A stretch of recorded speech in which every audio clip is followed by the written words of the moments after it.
ඉස්සර එක මම අහලා තියෙන අපදාන කතාවක එක ස්වාමීන් වහන්සේ නමකට බණ භාවනා කරන්න අමාරුයි. උන්වහන්සේ ආරාමේ ගොඩාක් මල් පැල හැදුවා. මං හිතන්නේ තරුණ කාලේම උන්වහන්සේ අපවත් වුණා. ඒ ගමේම ඉපදුන පුතෙක් වෙලා.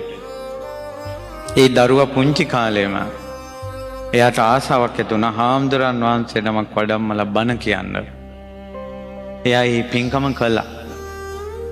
7 වතාවක් ස්වාමීන් වහන්සේලා වඩම්මලා ධර්ම දේශනා කරවලා තියෙනවා.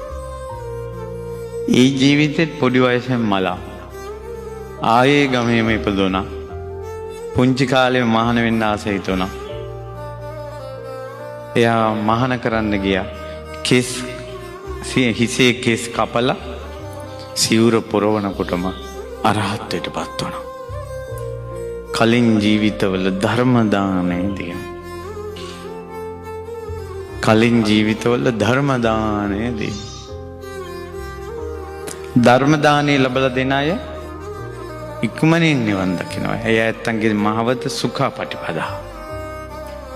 අන් අයට ධර්මයේ දෙන අය ඉක්මනින් නිවන් දකිනවා.